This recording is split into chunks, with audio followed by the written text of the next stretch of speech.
Chào mừng tất cả quý vị và các bạn, chúng ta đang cùng đến với chương trình Yêu Là Cưới với sự đồng hành của nhãn hàng bột giặt nhiệt A3 sạch tinh tươm. Thưa quý vị, đến với chương trình Yêu Là Cưới, chúng ta sẽ gặp gỡ được hai cặp đôi, xem họ đã có những cái bước tiến triển trong tình yêu như thế nào, những cái dấu ấn gì trong mối tình của họ và họ đã đang chuẩn bị cho ngày cưới của mình ra sao. Và bây giờ chúng ta sẽ đến với cặp đôi đầu tiên của ngày hôm nay để xem chia sẻ của họ như thế nào nhé. Xin mời quý vị. Thôi bà cầm đi, giờ này nó bán rẻ nên tôi mua tôi tặng bà đó. Dạ, thời gian đầu là em bị đánh. Xin mời. Rất là rực rỡ. Mời hai bạn. Rất dễ thương. Rồi hai em giới thiệu về mình đi. Dạ, em là Lưu Quốc Tú, năm nay em 27 tuổi. Em đang làm nhân viên văn phòng. Buổi tối em có học thêm nữa. Học thêm gì nữa em? Dạ, em đang học thêm tại khóa K7 sân khấu kịch Hồng Vân. Ồ, dạ. Rồi đồng nghiệp tương lai. Rồi còn em? Dạ, em tên là Đàm Lê Phương Trang, cũng bằng tuổi với lại anh Tú. Và em cũng làm nhân viên văn phòng bên ngành ngân hàng. Nữa mà hai bạn quen nhau trong lúc mà các bạn đang làm việc chung Dạ với nhau không hay sao? quen trước đó, cách đây mười mấy năm á. Hả? Dạ, có nghĩa là tụi em đụng mặt với nhau hồi lúc mà tụi em học lớp 8, lớp 9 á. Xong rồi tụi em cũng ít có liên lạc với nhau mà chỉ có kết bạn qua Facebook thôi. Đùng cái là anh chàng này rủ em đi chơi. Khi nào là các bạn rủ nhau đi chơi? Dạ đúng ngày 20 tháng 10 luôn anh, năm 2016 á. Từ từ Ủa là nha. hai bạn quen nhau được bao lâu rồi? Dạ. Yêu, hai bạn yêu nhau bao lâu rồi? Mới mấy tháng à. Mới yêu nhau mấy tháng à? Dạ. Bữa đó là như thế này, em nói chung là đi làm về cũng mệt. Mà cũng có một số chuyện không có được vui. Tối cái anh chàng này ảnh gọi, ảnh kêu là đi chơi đi. Mới đầu em nói cho có thôi. Ổng kêu vẫn chơi hoài vậy bà. Và để tôi điều tự dưới Bình Châu chạy lên đây, giờ bà kêu bà không đi nữa. Cái em mới đi ra để mà đi chơi với ảnh. Cũng dễ thương lắm chị, đợi tới khoảng cỡ 10 giờ mấy, 11 giờ tối á. Cái đi trên đường mà Nguyễn Văn Cừ á, người ta sắp dẹp hết quà mua 20 tháng 10 rồi đó. Em ví dụ em mượn cầm hộp quà. Nè tôi tặng bà nè 20 tháng 10. Thôi bà cầm đi, giờ này nó bán rẻ nên tôi mua tôi tặng bà đó. Gì trớt quớt vậy? Dạ thì em cũng nhận. Thì cũng nói chung là lúc đó tâm trạng mình cũng không có để ý tới nhiều. Cũng thấy cha này chắc cũng chất quớt. Em mấy ngày sau ngày nào cũng chiều tối là qua nói là rủ em đi chơi. Nói câu cũng nghe thấy men lắm. Thấy bà buồn, thôi giờ tôi qua tôi dắt bà đi chơi. Chừng nào mà hết buồn là hết thấy tôi à. Tại tôi vậy á, ai buồn cứ kiếm tôi làm cho người ta vui xong rồi thôi tôi đi. Rồi sau cái lần đầu tiên đi chơi đó thì bạn có ấn tượng gì với lại bạn Trang không? Quá trời mạnh mẽ luôn á. Thấy mình yếu đuối luôn hả? Dạ. Không, yếu sợ. Anh ấy là một người rất là mong manh dễ vỡ, yếu đuối, thánh nhây, nói nhiều và nói cũng chất quất. Chính xác từng từ luôn hả? Dạ. Rồi tỏ tình đâu, khúc nào? Sau cái ngày 20 tháng 10 bao lâu? Bây giờ kể đi, trời ơi ông nhây lắm mà, ông kể lẹ đi. Ba nhây mà sao cái ta lẹ được? Nhây là phải từ từ. Vô vấn đề rồi mới nhây, chưa vô biết gì đâu mà nhây. Ngỏ lời có mấy tháng trời luôn á, không có hồi âm em luôn. Thậm chí một cái bài nhạc á là làm người yêu nhé, cứ lên xe làm cho nghe. Người yêu ơi, yêu thì có gì sai, không là anh thì ai. Rồi tới tháng 5 em lợi dụng một cái là Về học lại bài tới tháng 3. Rồi, Em đồng ý em hết là đua rồi. em đồng ý là chấp nhận cho Tú một cái cơ hội là tìm hiểu. Và anh ta có một cái động thái rất là man, khóc bù lu bù loa trong điện thoại. Em ơi anh cảm ơn em nhiều lắm nha. Trời vậy đó. Trời ơi. Làm sao bà diễn lại coi. Lúc đó học diễn xuất chưa em? dạ. Lúc đó học diễn xuất chưa? Dạ chưa, em coi không à. À vậy đó hả? Có năng khiếu ghê ha. Vì trong cái thời gian qua thì giống như em thấy anh cũng tốt, cũng qua lại này nọ. Và đặc biệt là lấy lòng được hết tất cả mọi người trong gia đình nhà em. Vì lên mẹ ngồi thủy thủ với mẹ một chút, về ngoại ngồi thủ thỉ với ngoại một chút. Với mọi người thì cứ thủ thỉ một chút vậy để mọi người cứ đánh tâm lý với em. Thì em cũng thấy là nghĩ nhìn đi nhìn lại em thấy cũng tốt mà cũng được lòng với lại mọi người gia đình. Thì em cũng thôi cũng chấp nhận cho bạn cơ hội. Tự nhiên nó rớt Nó bật ra luôn vậy đó. không biết. Mừng quá khóc. Chắc vậy Tức chị. quá khóc. Không mừng á chứ đâu có giờ tức mừng. Tức tại vì tức nhỏ này mình lâu quá mà tới nay sao nó chậm dữ, tới nay Viết nó bài đó mới em chịu. thuộc lời luôn á. Con hát lại nữa coi. Tự nhiên giờ em quên luôn, qua bài mới rồi chị. Xàm thiệt luôn. Tình yêu có giai đoạn của những bài hát. Nhưng mà rồi cuối cùng đó là cầu hôn đó hả? Không là mới quen Mới nhau. đồng ý à, để em phải Chưa được phải cầu quen hôn. nữa. Tìm hiểu. Mới tìm hiểu thôi trời Thôi em cho ơi. nghe bài khác. Em lấy tay anh. Nắm lấy tay anh. Em cho nghe 2 tháng. Tay anh thật chặt, giữ tay anh thật lâu. Tới tháng 5 trong một dịp là đi đám cưới một người bạn. Thì trong quán cà phê em thấy khung cảnh rất là lãng mạn, em lấy cặp nhẫn em mang theo. Trên quán cà phê có cái chòi, leo lên đó thì có mấy anh chị đồng nghiệp á đi cùng. Lên thì em mở nhẫn ra em mới ngỏ lời. Là có đồng nghiệp ở đó luôn? Có luôn. Đồng nghiệp của ai? Dạ đồng nghiệp của hai đứa. Nhưng mà em ngỏ lời cũng hơi lãng xẹt, là tự nhiên vừa ho vừa cứ nói một câu là ho. Làm đi chứ mình nói không có hiểu. Em ơi cái em ơi cứ ho vậy đó mà cứ phải ho chừng 20 lần. Thôi rồi tôi đồng ý luôn, khỏi nói nữa. Vậy là em chịu luôn đó hả? Chứ giờ em đợi mọi người đứng đó mà em từ chối là biết cũng không được. Cũng gần 10 người đó. Mà em thì cũng khổ cho em biết em đang cứu thế giới mà. Nên thôi giờ lỡ là mình phải làm luôn chứ giờ.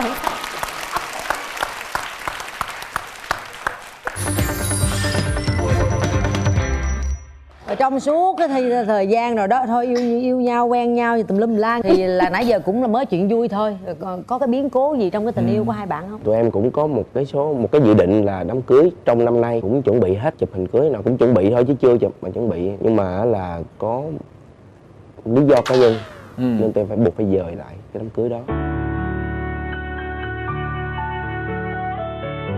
Phải dời lại thì phản ứng của hai gia đình ra sao? Bên gia đình của Trang á thì thấy lý do của bên em á, bên của em đưa ra là tại vì có lý do của hoàn cảnh thì Giờ là do bên nhà trai chủ động. Em, dạ, cũng đồng ý chấp nhận. Bên gia đình Trang á nói nếu các con thương nhau thật để thời gian sẽ trả lời thôi.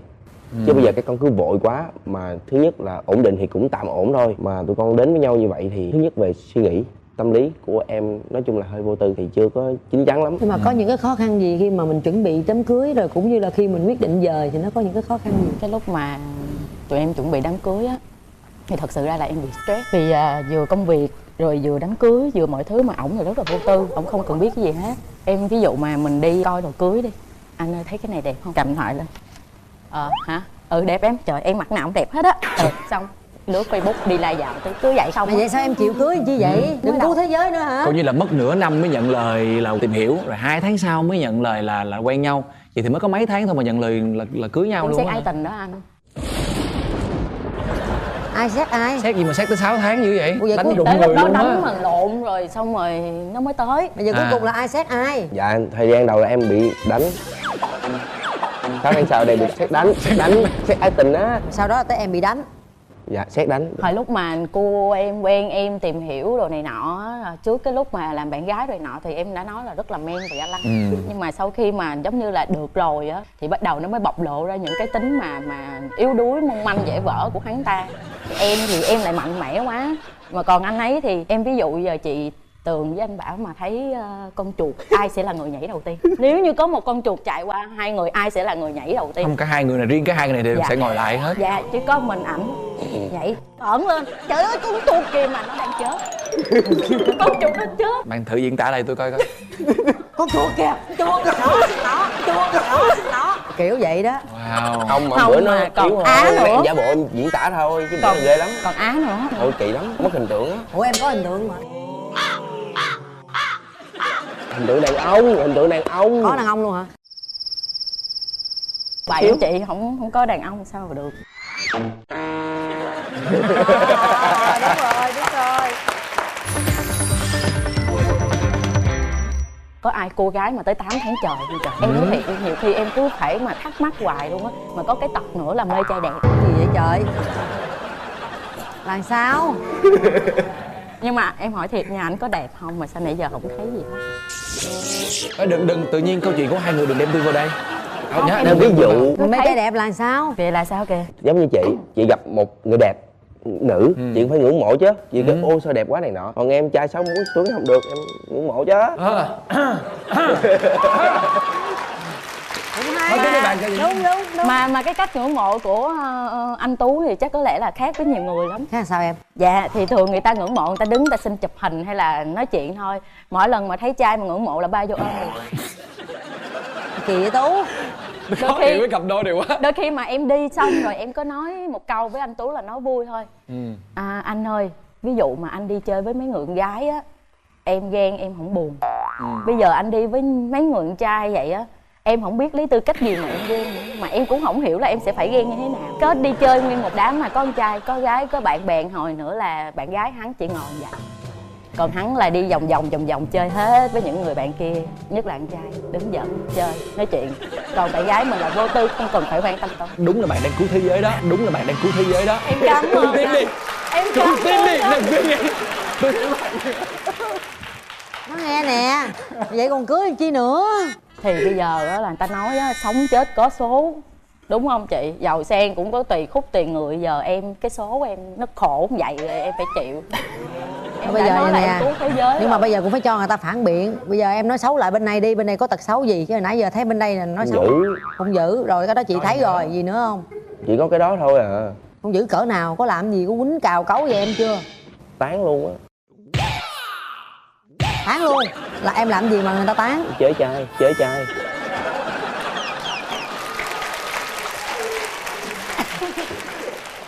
Nói chung là cái vấn đề lớn nhất của cặp đôi này là xoay quanh xung quanh trai. Thôi tôi thua rồi, thua luôn rồi. Với trai bị tán luôn. Đi chơi về trễ, em nói xạo. Em coi đi chơi với gái. Em nói em đi chơi với bạn gái, mà lòi ra em đi chơi với bạn trai. Ủa đi chơi bạn gái thì cho, mà đi chơi bạn trai thì tán. Nói xạo, tán gì nói xạo. Bây giờ chị hỏi em, ví dụ bạn trai em là đi chơi tới với trai, chơi với gái thì em cho đi chơi với ai? Thì, Một chơi một á thì em muốn cho đi chơi với ai? Một chơi với một á chị. À, đi chơi với hai gái đứa đi thôi đó. Đi chơi với gái đi, tại vì em chưa có test được, thôi em nhờ người khác test chứ giờ. Thôi bây giờ nè, giờ hai người nè, nhìn thẳng vô mặt nhau nè, nghiêm túc nè, mình muốn đối phương thay đổi điều gì trong cuộc sống? Bớt không giữ lại. Anh có thể nào mà anh men lên một chút xíu giùm em, mà bớt nhây và bớt đi lai dạo được không? Anh vẫn men mà, tại vì nhiều khi á, hồ sơ trên khách hàng không có thì em gọi like giùm ta thôi, like giùm đó. Anh men khi nào đâu? Ừ? Anh men khi nào đâu? Thấy lực lượng không? Không.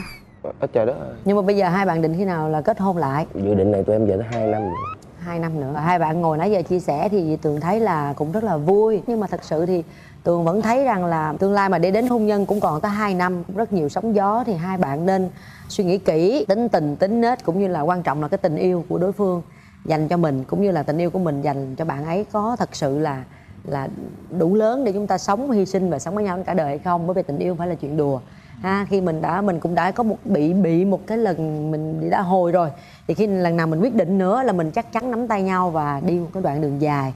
Và cái cuộc sống hôn nhân thì không có phải là kiểu đi lai dạo hay là vô tâm hay là này kia. Mình cũng vậy, bạn nữ cũng vậy, mình cũng phải hiền lại chút xíu, hai bên lắng nghe nhau để cùng nhau xây dựng cái hạnh phúc cho hai bạn.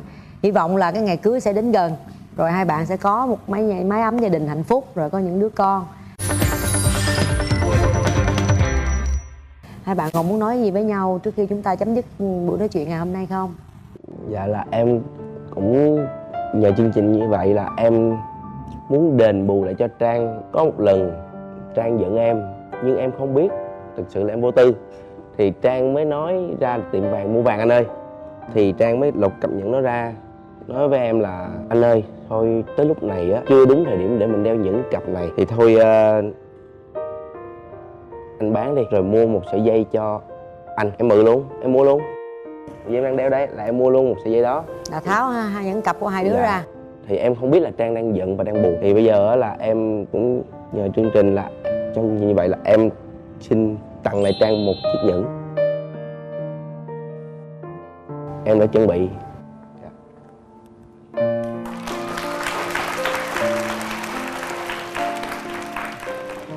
Khi nào vậy? Có bên là thêm sợi dây nữa. Wow. Dạ. Nhưng mà lúc trước là tháo một cặp bán, giờ đeo có một chiếc à. Phải đeo hai đứa luôn chứ mới Dạ là em một có đôi để chứ. nhà rồi. À. Cái này có giấy nha em nha, anh mua có giấy. Đeo mà không có đeo hết vô, mà đeo nửa chừng vậy luôn hả? Thì em đưa giùm anh đi. Trời ơi sao thiệt luôn á. Được tàn nhẫn mà vẫn không thể là không giữ được. Rồi. Nói gì nữa không? Lần này là không có tháo nữa phải không?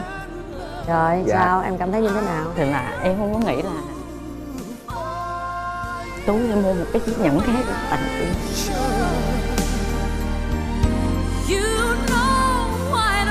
Nhưng mà lần sau cũng bớt vô tâm ha. Con gái nó có là không, nó không là có. Thôi cũng thông cảm, ta thiệt tình. Nhưng mà thật ra cái tình cảm ta vẫn dành cho mình. Vậy là được rồi ha. Thôi vui lên, nhận nhẫn rồi là vui lên. Rồi chúc hai bạn hạnh phúc nha. Rồi.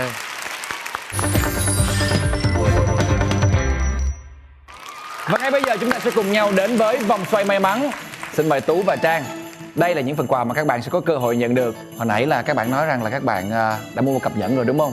Tuy nhiên các bạn vẫn sẽ còn có cơ hội để mà nhận về cho mình là một cặp nhẫn cưới đến từ Hưng Phát USA trị giá 18 triệu đồng. Các bạn còn có cơ hội nhận về là một suất chụp ảnh cưới trọn gói đến từ áo cưới Allen trị giá 15 triệu đồng. Bên cạnh đó là một phiếu mua hàng cũng đến từ thương hiệu Hưng Phát USA trị giá 5 triệu đồng. Thẻ xem phim đến từ Cinebox trị giá 1 triệu đồng. Và ngoài ra là 4 bình sữa đến từ chương trình Yêu Là Cưới như là một kỷ niệm dành cho các bạn khi tham gia chương trình. Xin mời các bạn chụp hình cưới chưa? Quỷ rồi, quỷ miễn rồi. rồi à. Thì chứ em đăng ký ở đây nè. Rồi xin mời bạn. Yếu Rồi, dữ xin vậy nhảy không? vậy. Hèn chi. Đủ lực tới nhẫn nè. Ồ. Như vậy là các bạn nhận về cho mình là một thẻ xem phim đến từ Cinebox. Chúc mừng các bạn. Vé xem phim trị giá là 1 triệu đồng. Hy vọng là các bạn sẽ có rất là nhiều những cái khoảng thời gian vui vẻ tại Cinebox cùng với lại chúng tôi nhé. Rồi, chúc mừng các bạn. Bạn này cũng lăng nhăng lắm chị. Em nghĩ Vậy là mà như nói vậy. là đây hướng ngoại. Hướng ngoại gì kỳ vậy? Và ngay bây giờ chúng ta sẽ cùng nhau gặp gỡ cặp đôi thứ hai của ngày hôm nay. Xin mời. Rồi, chào hai em. Mời hai bạn ngồi Mời đây. hai bạn ngồi. Chà, nhìn khuôn mặt hai bạn này giống nhau dữ ha, có tướng phu thê đó. Xin mời hai bạn giới thiệu về bản thân mình đi ạ. Xin chào anh Quang Bảo và chị Cát Tường. Em tên là Trần Quang Phát. Em hiện tại đang là nhân viên tư vấn triển khai của một công ty phần mềm. Đây là bạn em. Dạ xin chào hai MC xinh đẹp. Em tên là Trần Thị Mỹ Linh. Em năm nay cũng 27 tuổi. Em đang là nhân viên văn phòng. Hai bạn là quen nhau lâu chưa? Quen nhau trong trường hợp nào? Tụi em thì tính nay là quen nhau được hơn 5 năm rồi. Dạ, chính thức bị gạt 5 năm rồi. 5 năm. 5 năm. Dạ thì cách đây hơn 5 năm á, thì ngày 21 tháng 8 á, em là MC cho một cái chương trình tổ chức thiện nguyện cho nhà thờ. Thì bạn này là thành viên mới của nhóm. Thì em đứng ở trên làm MC, lúc này em làm MC ở trển á, thì em đứng nhìn xuống dưới thì thấy bạn này mặc nguyên một cái bộ đồ màu xanh. Em thích màu xanh. Này lúc đó trước khi bạn này nhìn răng thì là có cái răng thỏ rất là dễ thương. Em bị ấn tượng, đứng trển em cứ nhìn mãi em bị ấn tượng luôn. Em tôi chuyện đứng trển em quên lời luôn á. Việt Nam hoặc á chị. Việt Nam hoặc á chị. Em đẹp nhất đêm nay. Đây là bị cầm nắm ngay cái đầu răng tiên. thỏ thôi hả? Dạ. Với bộ đồ màu xanh thôi đúng không? Dạ. Rồi. Thì lúc đó em rất là thích cái em tìm mọi cách để mà tiếp cận bạn nhiều hơn. Thì lúc đó có một cái chương trình đó, thì trong giữa chương trình nó có một tổ chức cái game show nho nhỏ. Thế rồi em mời bạn này lên để mà đứng lên tham gia cái chương trình đó. Hôm đó thì ảnh làm MC mà nên rất là hoạt bát và hài hước nữa. Nhưng mà có một cái là ảnh nói là ảnh bằng tuổi với em. Em nói là thôi cho mượn câu chứng minh đi rồi mới tin. Chứ lúc đó nhìn mặt già lắm anh. Sao kỹ dữ vậy? Bây giờ Mới xác ngày minh đầu chưa, tiên đúng gặp nhau chưa? mà. Dạ xác minh rồi chị. Đúng rồi đó phải Dạ. không? Bây giờ còn già không hay đỡ già rồi? Nhờ em nuôi. Giờ nuôi 5 năm. Rồi nhưng mà sau những lần hẹn hò sau đó là như thế nào anh? Mình đi tán gái mà thì mình phải kiếm cơ hội làm sao để tiếp cận nhiều hơn chứ.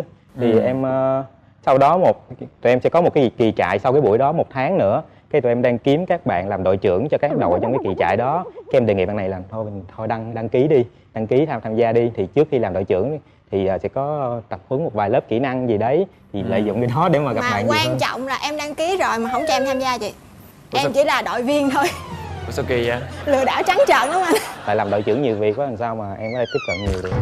Trời ơi, dụ người Tính ta hết dụ rồi. vô đi làm học Lợi để dụng làm đội quyền lực. trưởng, nhưng mà vô rồi thì không cho làm đội trưởng. Chính thức mà gọi là bạn trai bạn gái đó, có ai tỏ tình ai không, hay là rồi từ từ cứ đi riết rồi quen nhau thôi? Lúc mà cái kỳ trại lúc đó là tổ chức 2 ngày 1 đêm, thì buổi tối đó thì nói chung là các bạn đi chữ trẻ nhiều mà chỗ ngủ thì có hạn nên hai đứa không có chỗ ngủ, thế là ra cái ngoài giữa hồ có cái chòi, hai đứa ngồi đó nói chuyện từ tối cho đến sáng luôn. Là cái lúc cắm trại á hả? Cắm trại đó thì nói từ tối đến sáng luôn. Cái em cũng có nói là cũng có thích, cũng có cảm tình này kia, thì cho cơ hội để tìm hiểu này kia. Lúc đó thì bạn này chắc lúc đó cũng chưa có đồng ý ngay, nhưng mà không có trả Mới gặp lời. có mấy ngày chị. Em cứ nghĩ là không nói chắc là cũng chịu đen rồi nên em cứ tới thôi. Rồi bao lâu thì có nụ hôn đầu tiên? Dạ 6 tháng sau rồi chị. Rồi lâu dữ vậy? Em hiểu kỹ lắm chị. Vậy hả? Dạ tại sau đó thì lúc đó thì mới là tỏ tình vậy thôi, em cũng chưa nghe bạn đó nói là có thương mình hay sao như thế nào, thì mình cũng chưa có dám chắc. Thì chắc đó sau đó khoảng chừng 2 tháng gì đó, cái hai đứa đêm cái hôm đó là nó cũng hơi mưa. Trời mưa công viên vắng hoe à. Mà hai đứa đi dạo trọng á. Dạo em cũng lúc đó em cũng đi dạo kế bên cái cũng ngập ngừng cái ngồi em quyết định làm liều đại nắm tay. Nắm tay cái hai đứa im lặng cũng không nói gì, em nghĩ là Được rồi, được rồi. Tiến tới nghĩ chắc là được rồi. Cái sau đó khoảng 6 tháng sau thì hai đứa chuyến đi chơi đầu tiên của hai đứa xuống Vũng Tàu thì mới có nụ hôn đầu tiên ở dưới đó. Giai đoạn đầu coi như cũng tương đối là ngọt ngào, nhưng mà quen thật sự 5 năm là nghe chị cũng rất là ngưỡng mộ, bởi vì 5 năm là một thời gian rất dài. Thì trong suốt 5 năm đó chắc chắn sẽ có những lần cãi vã, sẽ có những lần phải giận hờn nhau, đúng không? Quen nhau mà tìm hiểu nhau được 1 tháng là em đã nói lời chia tay rồi chị. Như một lời chia tay. Tại sao? Sao tới nay chưa chia? Hình như có nợ á chị, em chưa trả hết thì sao? Những lý do tại sao phải chia tay? Tại vì hôm đó là em dẫn bạn này lên công ty em gặp đồng nghiệp, là coi như là lần đầu tiên bạn này gặp luôn. Thì mọi người đều nói tao thấy hai đứa không có hợp nhau rồi. Kiểu là ai cũng binh em nói là thôi đừng có chọn thằng đó, nó không có tốt đâu, nó không có chu đáo lắm đâu, mốt khổ á. Mà em quen hết 10 người bạn của em đi, dẫn bạn này đi gặp á thì 10 người đều nói vậy á chị. Dữ như nhận xét ta kỳ vậy. Ủa em sao mà để người ta nhận xét vậy Không biết em làm nên cái tình tội gì luôn á, thiệt á chị. Em khổ lắm rồi.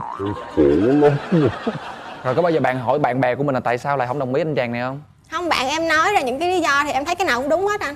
Ví dụ là hai đứa em bằng tuổi, nên cái chuyện mà tranh cãi là bạn này cố giành phần thắng với em không à. Cái thứ hai là nhà bạn này người Bắc á, nên mọi người lại nói em là người miền Tây, nên thôi nói là coi chừng khó. Mà ý ba mẹ bạn này cũng muốn là cưới rồi sẽ về ở chung nữa. Rồi cái thứ hai nữa là bạn này thì hướng ngoại, em thì lại hướng nội nhiều hơn. Hướng ngoại là sao em? Tức là kiểu như em thì kiểu như là hoạt bát hơn mọi người, tham gia các hoạt động rồi làm MC rồi tham gia cái kiểu này kia. Bạn này cũng đi mà sao kêu nó đi, nhưng mà ý bạn này sẽ khép kín hơn này kia. Thì con gái mà. Bởi vì nhiều khi em tức lắm chị. Dạ đâu phải là em xấu xa cái gì đâu mà cứ nói mấy lý do đó mà kêu em chia tay. Rồi cuối cùng là chia tay, thì chấp nhận chia tay luôn. Dạ không, chị em phải năn nỉ chứ. Anh Dụ kiểu gì mà em quay lại? Bữa đó là bạn ấy cãi nhau xong thì bạn ấy mới viết một bức thư tay. Cái buổi đó là cái Tết Tây đầu tiên hai đứa sau khi quen nhau. Thì bạn này giao cho em một cái nhiệm vụ là kiếm một chỗ nào xem pháo hoa. Cái em ok em cũng đi kiếm. Thế là em tới cái cà phê sách ngay chỗ Tân Định, thấy lên tầng 7 sân thượng thì thấy chỗ này thoáng mát, view nhìn cũng đẹp. Mình nghĩ là ok chỗ này được, rồi Tết Tây dẫn tới. Cái ngày hôm đó dẫn tới thì xui một cái là có một cái công ty nào đó đã mướn chọn cái tầng 7 để làm cái VN Party rồi. Thế là phải ngồi dưới tầng 6 nhìn cửa kiến ra ngoài thì không thấy pháo hoa. Thế là bạn này giận. Giống như là hai đứa dẫn nhau đi coi pháo hoa xong rồi cái ngồi coi trên tivi á chị. Cái này bực mình không phải vì chuyện mà không xem pháo hoa, bực mình cái chuyện mà đã giao cái chuyện đó cho em rồi mà em lại không có check kỹ chuyện đó là cái chuyện đó. Với lại thêm một vài chuyện trước đó người bạn dồn nén rồi bạn bè đó cái rồi chia tay ông sừng kia cái em cũng suy nghĩ, em cũng trở về cái tối đó em cũng nghĩ nhiều thì nên dốc ruột dốc gan viết 2 tờ giấy đôi với 2 tờ giấy đôi. Sáng hôm sau chạy xe qua đưa cho bạn đó nói thôi có giận thì giận nhưng mà đọc hết cái này đi. 2 tờ giấy đôi là 8 mặt đó hả? Bạn có thể tóm tắt lại cái nội dung bức thư lúc đó là gì không? Dài quá em cũng không nhớ rõ lắm. Có ghen tuông gì không? Dạ có. Bạn này cũng lăng nhăng lắm chị. Quen nhau cũng lâu rồi mà không có giới thiệu em với mọi người. Đỉnh điểm là cái đợt là đi đám cưới của đồng nghiệp. Em mới hỏi là sao hai đứa không đi chung. Cái bạn này nói là chưa có sẵn sàng để giới thiệu với đồng nghiệp. Cái thế là em giận xong rồi thêm một đợt nữa là thôi noi bạn. Rồi cũng nói là sẽ dẫn em đi, hứa rồi. Sau đó có một số chuyện thì lại nói là thôi không đi, không dẫn em đi nữa. Thì đó là đỉnh điểm mà giọt nước làm tràn ly. Thế là hai đứa em giận và chia tay nhau, chính xác luôn là chia tay nhau 3 tháng.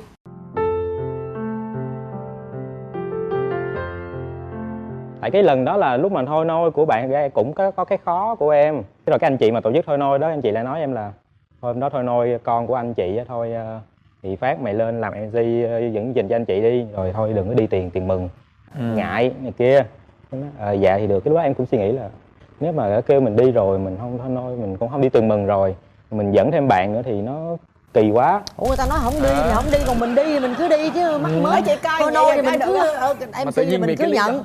Nhưng mà điều mình cứ đi thì tiền thì mình cứ đi, mình đi mà dẫn bạn gái mình đi theo, mình đã hứa rồi. Dạ, Lý do đúng. là chị không chấp nhận. Không chính đáng vậy Nhưng ha. mà nếu mà ok cái đó là có lý do đi, còn có những cái lúc khác thì như thế nào? Tại sao bạn không giới thiệu bạn gái của mình với lại Tại những người vì khác? em không phải là không giới thiệu mà là em nghĩ là ok đám cưới thì cũng đâu, bạn này cũng đâu có quen người đó đâu thì cũng đâu cần phải đi làm gì. Tại vì trước đó những buổi picnic của công ty hay gì đó em cũng đã có dẫn đi rồi.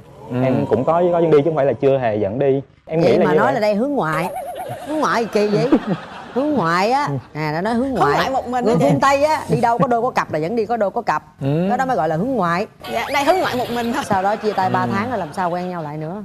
Thì gọi cũng chảnh lắm, anh nói là Phát biết là chia tay thì Linh cũng buồn đó, nhưng mà Phát nghĩ là hai đứa tính tình như vậy chắc cả không hợp nhau đâu, nên thôi Linh đừng có buồn lâu quá nha. Đó là cuộc gọi điện thoại đầu tiên. Rồi tới Valentine là gọi lần thứ hai, nói là thôi nhớ nhung nhau lắm rồi các kiểu, rồi xin cơ hội quay lại đồ này nọ. Thì em cũng nghe vậy thôi chứ em cũng không có siêu lòng. Thì đỉnh điểm là hôm đó thì thời gian đó là em cũng đã có tìm hiểu một bạn khác rồi. Sau khi mà em đi chơi với bạn kia về á, thì thấy bạn này đứng trước nhà cầm bó bông. Là lúc đó có bạn kia không hay là? Dạ không có bạn kia. Tay hai thôi chứ không có tay ba. Dạ xém bánh lộn rồi chị. Rồi. Lúc đó thì em thấy thì nhìn thì thấy tự nhiên thấy nó cũng tội tội, nên em biết là em cũng còn tình cảm. Nên thôi em nhận bó bông thôi chứ cũng không có hứa hẹn gì hết. Rồi sau đó nữa thì bạn này vừa mới nói xong thì bạn này đi công tác ở Vũng Tàu 1 tháng. Cái nguyên nhân lớn nhất để em quay lại là bạn này bị tai nạn ở ngoài đó. Cái kỳ đó là mình đi công tác ngoài Vũng Tàu, nhưng mà trên đường chạy về á thì bị té xe. Cái xe bị thương ở chỗ ngay cái vùng mặt với lại cái chỗ chân này. Chân là dán bò tái hết nguyên cái chân, mặt thì khâu mấy mũi. Lúc mà mình bị thương như vậy á, cái rồi vậy đó, cái lúc nào cái nằm một mình cái mình cảm giác là cũng thấy cô đơn kiểu này kia. Thân cái mình cũng nhắn tin tranh thủ sự thương hại của người ta. Nói là mình đang bị tai nạn vậy. Dạ thì Lúc đó thì em cũng đấu tranh lắm, là không biết là có nên xuống thăm bạn đó hay không, hay là biết thì mình biết vậy thôi. Thì quyết định của em là xuống thăm, và đó cũng là quyết định mà hai đứa quay lại luôn. vì đó lúc đó em nhớ hoài Vậy cái câu chuyện Cô té đó cũng có Vậy giá là cuối trị. cùng là vì tai nạn cho nên là quay lại. Thực ra cái đó Để là- biết được là mình còn tình cảm với người đó hay không. Chứ nếu mà bị thương xong rồi em nhìn đáng đời, ai kêu bỏ tôi làm chi, thì chắc là không quay lại đâu chị. Thực ra lúc đó là có một câu nói mà chắc suốt đời này em cũng không có bây giờ quên. Cái lúc đó là thì đó xuống cái đó cái ngồi hai đứa nói chuyện với nhau. Cái em có nói tới lúc đó mặt em bị chày rất là nhiều, sưng húp lên mắt không thấy đường luôn á. Cái em có nói với Linh là thấy mặt nhìn mặt quá vậy có thấy ghê không? Nói là không thấy ghê, thấy sót nhiều hơn. Falling in 5 năm qua rồi thì hai bạn đã có định hướng gì cho tương lai chưa? Thì hai đứa nên nghĩ tới cái chuyện đám cưới đám sinh trước. Thì chị mua nhà thì hai đứa chắc trong khả năng sớm muộn gì cũng có thể được. Khi nào thì hai bạn sẽ đám cưới với nhau? Có dự định chưa? Dự tính là khoảng Năm sau. Bây giờ hai bạn ngồi ở đây thì mình có muốn nói gì với đối phương đấy không ạ? Em 5 năm rồi thì thời gian cũng dài rồi. Thì có cái gì bớt được thì bớt nha. Chứ giữ hoài cũng kỳ đó. Bạn Lớn nói cụ rồi. thể ra đi chứ bạn nói vậy người ta không biết bớt cái gì đâu. Suy nghĩ nhiều hơn chút, chu đáo hơn chút. Ok. ok. Ra cái điều em muốn nói nhất đó là bạn đời ơi, anh mơ môi sớm tin giấc, mắt anh kiếm tìm, tai anh lắng nghe. Môi anh cất tiếng gọi và vòng tay anh rộng mở, đón em vào lòng. Đừng để Phát phải mơ nữa nha. Và anh Mong sẽ nó làm việc là thật. người đàn ông của đời em. Anh đã mơ về ngôi nhà và những đứa trẻ. rung quá vậy em. Cả đời mà chị. Đồng ý rồi nha. Đến với nhau rồi. Câu chuyện của hai bạn cũng rất là ngọt ngào, cũng có một số những cái sóng gió. Nói chung là cũng có rất nhiều cặp vợ chồng đầu tiên cứ nghĩ là mình không hợp mà lạ lắm, giống như cái duyên á, không hợp lại ở với nhau ăn đời ở kiếp. Chắc là do em lì. Rồi em lì thì chị cũng hy vọng nếu vậy thì em hãy lì hoài, lì mãi, cứ lì hoài nhé. Và thật sự thì có thật yêu thương nhau, có tình cảm mình chân thành thì sẽ đến. Và chỉ chúc cho hai em là sớm mình đã xác định được ngày cưới, tiến đến hôn nhân, rồi có một cái nhà giống như là hai bạn ao ước, an cư rồi lạc nghiệp, rồi có những đứa con. Những cái tánh xấu của nhau thì mình sẽ thông cảm, mình phải sửa đổi, vì đối phương mình phải sửa đổi. Rồi nhận xong thì có muốn nói gì không? Đồng ý rồi đó. Bị bể một chút á chị. Để gì? Để làm sao? Em tính làm trước. Ủa vậy hả? Vậy em làm gì nữa? Sao nãy chị mời em muốn nói gì với ảnh đi rồi em không nói. Dạ. Gì nữa vậy? Trời, cặp này hấp dẫn quá. Gì vậy?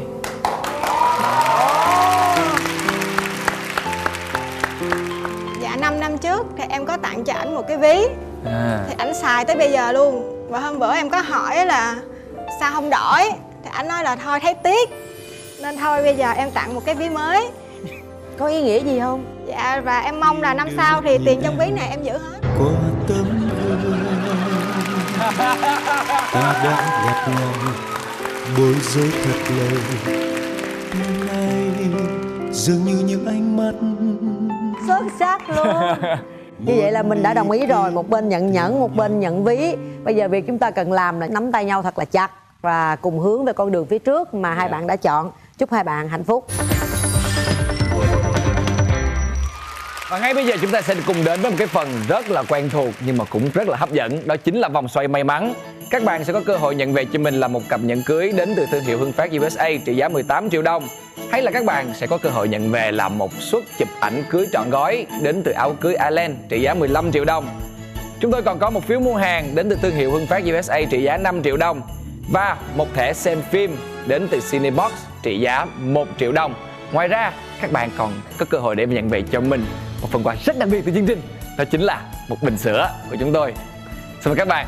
Kệ chúng mình sửa không được, sớm muộn cũng xài mà. Được không? Chắc không? Để nói đừng tiếc nha. Em muốn cái gì? Anh quay chúng về anh đọc giùm em nha. Em không coi luôn hả? Dạ không coi. Ủa vậy luôn hả? Vậy luôn hả? Vậy luôn hả? Ủa vậy luôn hả? 1, 2, 3, xin mời. Bình sữa, tức chụp ảnh, thẻ xem Và phim. đó chính là... Hay quá. Xin chúc mừng bạn, xin chúc mừng bạn. Giờ không coi và có cặp nhẫn cưới nha. Cặp đôi của các bạn đã nhận về cho mình là một cặp nhẫn cưới đến từ thương hiệu Hưng Phát USA trị giá 18 triệu đồng. Xin chúc mừng một lần nữa. Thưa quý vị, và bây giờ thì thời lượng của chương trình đã hết. Cát Tường và Quang Bảo xin kính chào tạm biệt. Một lần nữa cảm ơn nhãn hàng bột giặt nhiệt A3 sạch tinh tươm đã tài trợ cho chương trình. Và quý vị cũng đừng quên khung giờ phát sóng quen thuộc của chúng tôi, đó chính là 15 giờ thứ Bảy hàng tuần trên kênh HTV7 quý vị nhé. Và nếu quý vị có bỏ lỡ bất kỳ số nào thì chúng ta có thể xem lại trên kênh YouTube là MCV Media hay là cổng thông tin Love TV.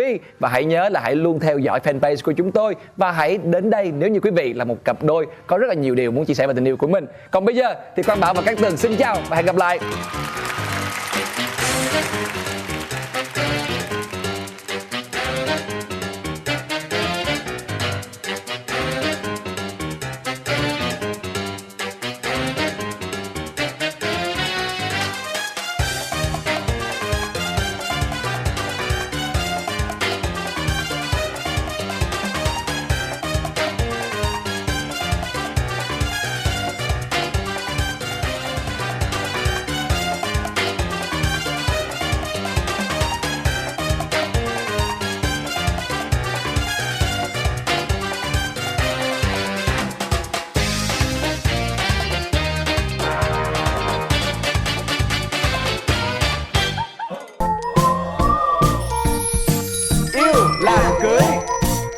Nụ hôn đầu tiên của em là ở trong rạp chiếu phim. Cái đó là em hôn lén bạn. Không mà em biết, quay ra chụp một phát em cũng tỏ ra là cũng bất ngờ vậy đó, để cho ảnh cũng cảm thấy vui. Sao bạn không có chủ động bất cứ cái gì hết trơn vậy? Tại vì bạn đó bạn chủ động trước, Rồi tấm hình đó là ai hung ai? là hai đứa hôn nhau. Đâu không coi. Có ổng kìa.